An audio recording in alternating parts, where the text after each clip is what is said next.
السلام عليكم ورحمة الله وبركاته. isku soo noqod wanaagsan waa walaashii nasrakiin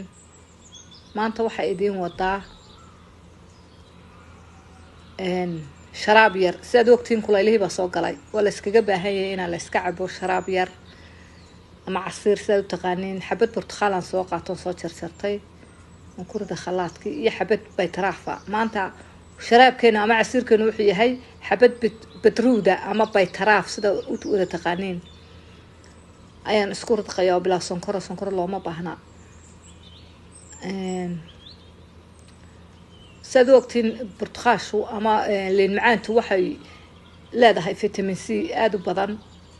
way hagaajisaa basharada wejiga nadaarad bay siisaa wejiga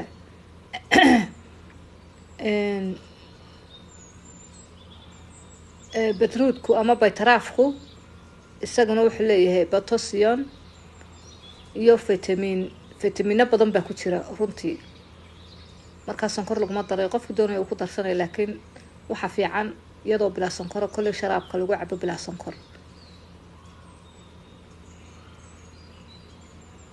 markaa walaalahay waxaan leeyahay ka faa'iideysi wanaagsan waxaan siri walaalaha maanta balla sheer gara koobkan sharaabkeed samaysanaysid si iyaguna uga faa'iideyaan kullay kulaylihii baa soo galay baan malaynaya meel walba markaa waa in laga faa'iideysto oo la iska cabo casiir had iyo jeer waxaan dilay walaalahayga daawasho wacan walaalihii hore ila joogayna waxaan leeyahay aad baan ugu farxay commentigiina iyo leegtuna beryahan way yaraatay leegta bahalka leegta naga saara walaalahayga igu soo biirayna waxaan leeyahay aad baan idin soo dhaweynayaa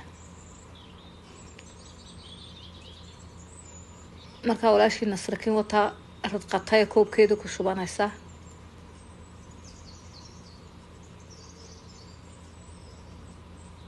de waxaan leeyahay hooyooyinku ha isku ogaadaan nafaqada yar ma aha inaynu nadiifino un gurigeynu ka shaqayno un marmarna nafta waa la yar doojiyaa bay tidhahdaa soomaalidu soo maaha intaasna waa kaftan markaa walaalayaal ka faa'iideysi wanaagsan hayga ilaawina like-ta shaarka subscribe-ka iyo commentiguna waa xaggiina isku soo noqod wanaagsan oo walaashii nasrakiin oo idin leh assalaamu calaykum waraxmatullaahi wabarakaatu fideoga xiga isku soo noqod wanaagsan